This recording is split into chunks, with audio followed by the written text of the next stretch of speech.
there is a difference of opinion about how long our species in general has been on the planet.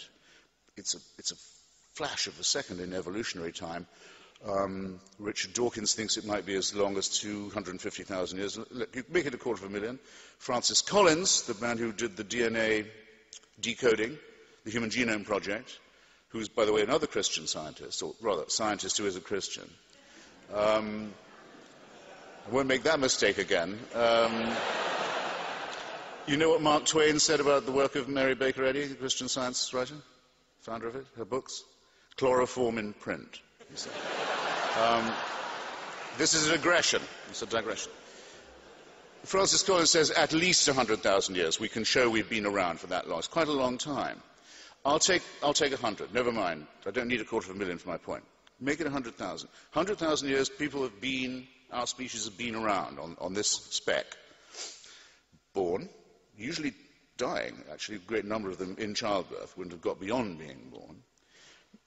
For the first 80 or so, 90 or so thousand years, nearly 100, not living more than 25 to 30 years at the most, then probably dying of their teeth, if they were lucky, or of the other needless mammalian things that show us that we bear the stamp, as Darwin put it, of our lowly origin, the appendix we don't need anymore, innumerable other shortcomings of our design.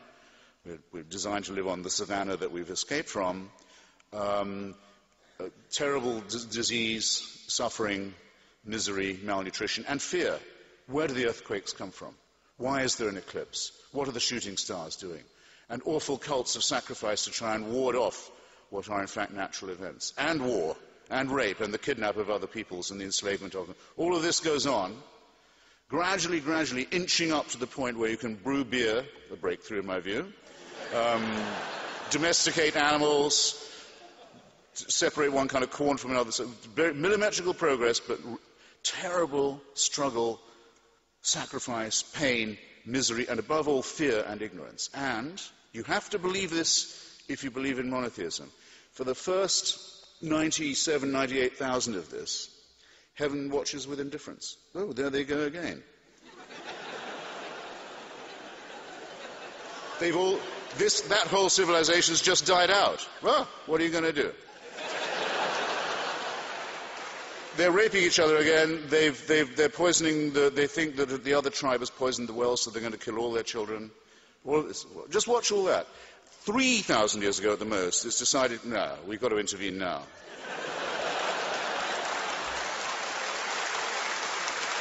You have to believe it. You have to believe it. And the revelation must be personal, must appear. So we'll pick the most backward, the most barbaric, the most illiterate, the most superstitious, and the most savage people we can find in the most stony area of the world. We won't appear to the Chinese, who can already read.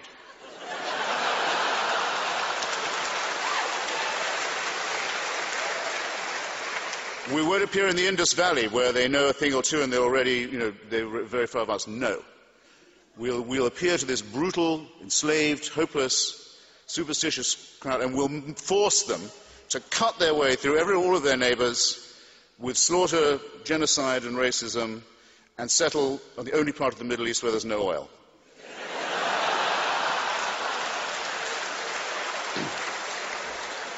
And all subsequent revelations occur in the same district. And without this, we wouldn't know right from wrong. This is ABC Fora.